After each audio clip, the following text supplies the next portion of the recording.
All right, have and have not fans. I guess you could consider this maybe part three of Tyler Perry leaving OWN for the Viacom network.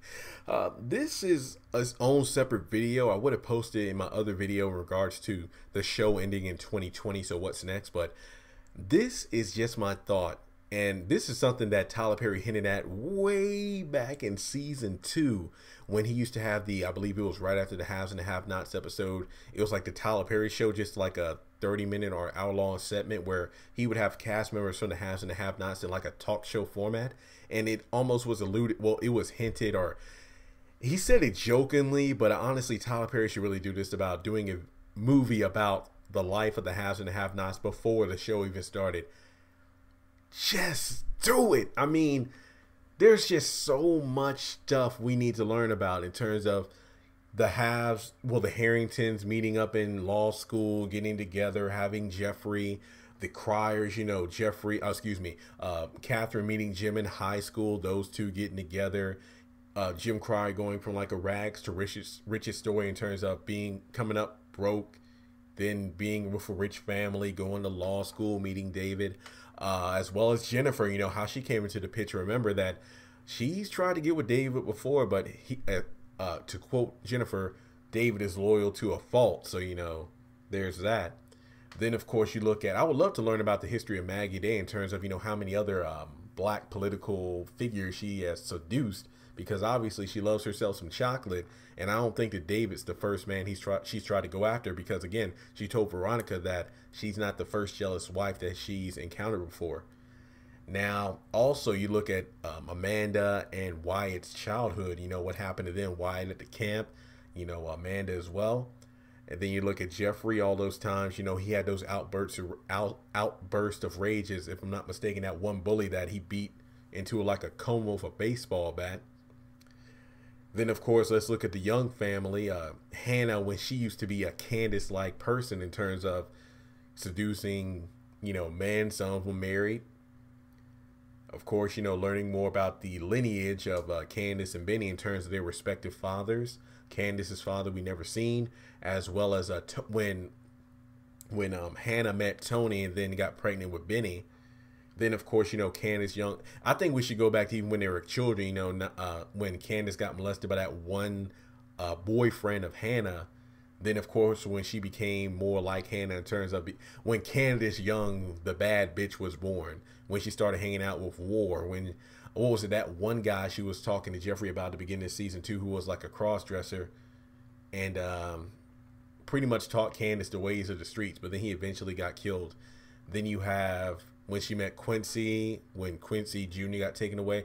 Pretty much there's a full, of course, the Malones, when Jim got that one Malone off for abduction of women and making them disappear. So the list goes on about how much Tyler Perry could tell in a movie format. And we saw Tyler Perry can make some great movies. So can you imagine this series as not the whole series, but the pre-haves and have-nots lore, pretty much the prologue to the actual series. I will be, two things, well, actually three things. Number one, the series ends in 2020. As long as we have a solid ending, I will be satisfied.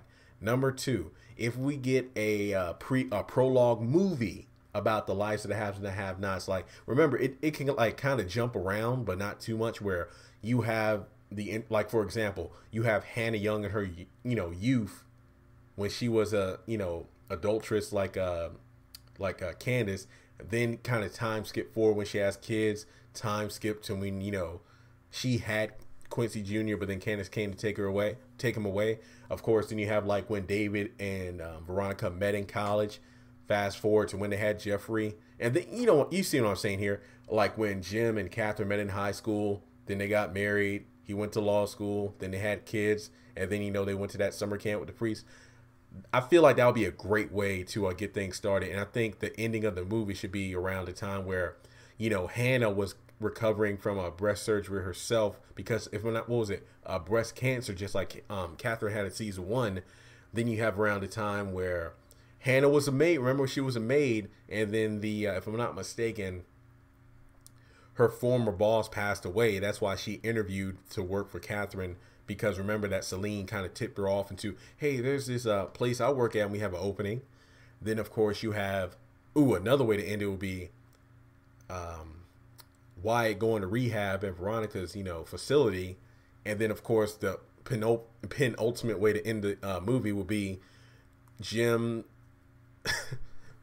in his first interaction with Candace, in terms of, the text messages and whatnot, and then them eventually meeting up at the hotel. Like, I feel like that would be the perfect way to end the movie, where Jim is just like in episode 1 of the movie. He's in the hotel, hears a knock on the door, and Candace walks through.